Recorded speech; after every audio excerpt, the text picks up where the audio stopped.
Hey, it's Amir and this is the daily 10 segment of the Talented Angle podcast with Arash. Hello. All right, we're here today. So, what we wanted to chat about was we always are reaching out to candidates, right? And typically, Hunters. hunters. Well, I mean, we were Headhunters. we were called headhunters. Whether you're internal or external, you're reaching out. Right? There's plenty of reach out at both sides. But what's interesting is the reach out typically happens when you need someone, and that's Don't you where love those friendships? yeah, Is that what they're called? that is the rub, right? So nobody I mean, obviously, most of the industry is based on just in time. Like, I have a role, I'm gonna hit everyone up at the same time. Happens to be the right timing for them. We're gonna have, a candidate that we can submit and Sure. and talk to. That's probably also most of the problem in the industry is that I have a role, whether you're internal, and I'm gonna run and see who I have available to get interviewing. If not, I have to go look for somebody. So, there isn't really a coordination. Well, internal, there's probably better coordination of anticipating headcount planning and what they should be Yeah. sourcing for. Internally, what I hear a lot from our counterparts is it's a restraint on how much work they can actually do, right? If they have, 10, 15, 20 roles that they're trying to handle, it makes it a little bit, difficult to be able to kind of have a talent pool of people that they're kind of staying in touch with. Yeah, and I think what's interesting is that no one's really trying to be in a constant state of engagement. So the problem I view is so I was an engineer and I'd have recruiters reach out and obviously you could tell that you would hear from a recruiter whether it was internal or external, well the job they're working on. And Sure. why? Because they get paid or there's That's their job. metrics to place people at the time. But the real deeper problem is it's like really essentially putting out a bunch of seeds and just hoping that one of them is gonna have some miracle grow. You're gonna pour it Spray onto and pray. yeah, miracle grow, and that's gonna sprout up, and you're gonna have your candidate, and it's a really low odd thing. Versus if somebody or just the team or whoever is doing it is ever engaged with a candidate pool. So if I was at the time when I was doing business intelligence, if somebody was actually reaching out to me on a semi-frequent basis, once a quarter, once a month, whatever it is, provided some value of trying to stay engaged. When I started looking, I would go through my emails and see what recruiters had emailed me. I would look to see who could, line up some roles for me easiest. These things Sure. happen. But then the problem is a lot of times because there isn't any engagement aside from just in time, it's basically like, well, whoever had last reached out in the top half of the inbox, I'll probably just go with that person. Yeah, I think persistency is something that most people, to a degree, makes them feel valued, and makes you feel special, right? Like this person is chasing me, so to speak, or pursuing me for whatever fact is, and obviously, they're doing it for some selfish reason, right? That makes sense. That's how the world works. So I think it's a matter of being persistent, yet not annoying. And then I always think about it like with my friends, right?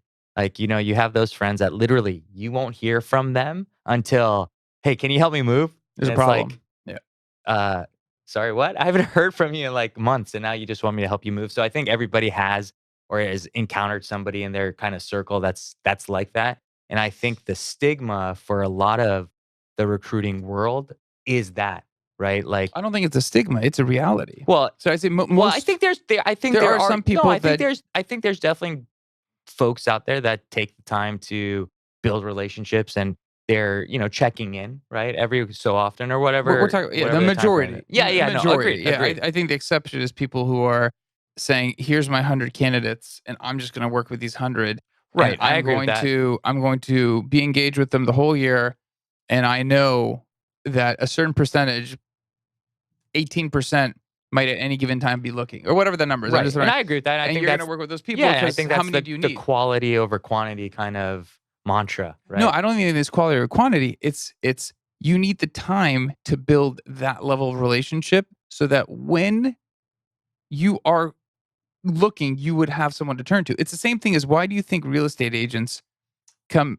behind every single door, they hang the little, pads of I paper. like the ones that actually give you magnets, because then I can use those if you have old school, Yeah, like, magnets, refrigerator. or they give you the pads. Either way, they do it once a month. They literally I see the same pad with the same name. The reason they do it once a month is because they want the second you might have an inkling of, "I wonder how much my house is." Well, I wonder if we could they want to be the person you're That you literally ring up, looking into. right.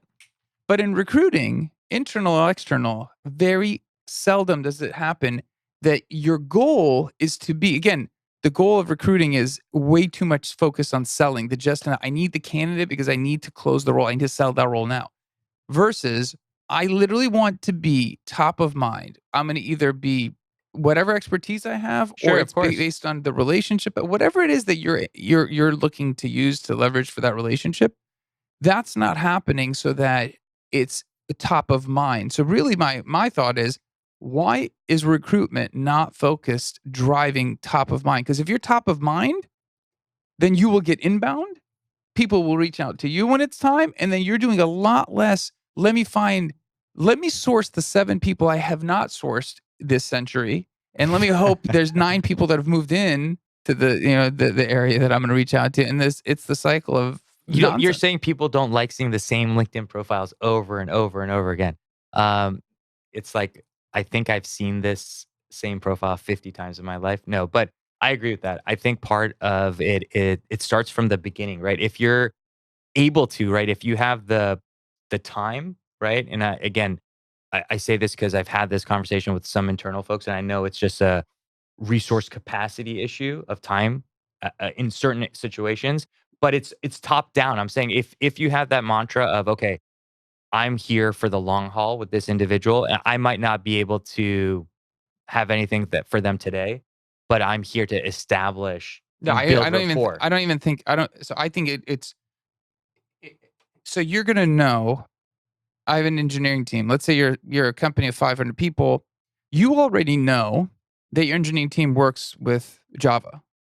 Sure, More than likely not going to change tomorrow. probably not. By next week, next month, in the next year, maybe shift in technology. You're going to need Java engineers 1 a year, 2 a year, 3 a year. You're going to know. Sure, You're going to need accountants. You're going to hire 3 accountants. Whatever that metric, whatever that roadmap says. And I think this is where I had a conversation with somebody in talent. I said, there needs to be product management in talent acquisition. So there's roadmaps built where you can anticipate that, yes, within the next 3 years, I need 15 of these people, right? Then then it is top down. Then it's not, hey, we're not focusing on recruiting at all. right. Sourcing, it goes away. We have no interest in when we have an open role to go start seeing who's available. We are so engaged on a monthly, quarterly basis that we know when people look, they will turn to us. No, I mean, I think that is an ideal philosophy. It's so doable. Not being done is a difference. Right, and I think it's then what's preventing that from Because happening. it's all reactive. So everything is reactive.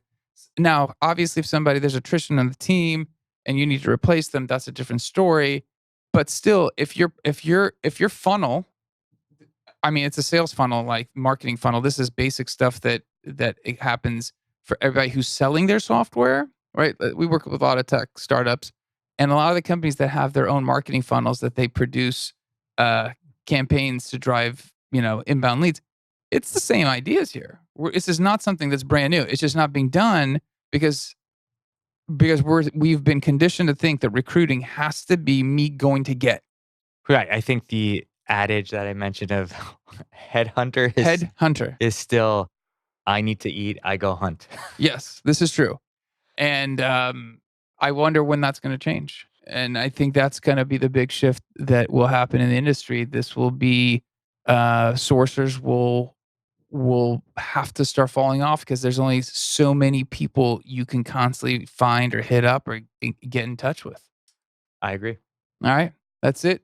We're gonna probably do part two on this because I think we could talk about it another half hour. And leave us a review. Let us know what you think. Thanks. Bye.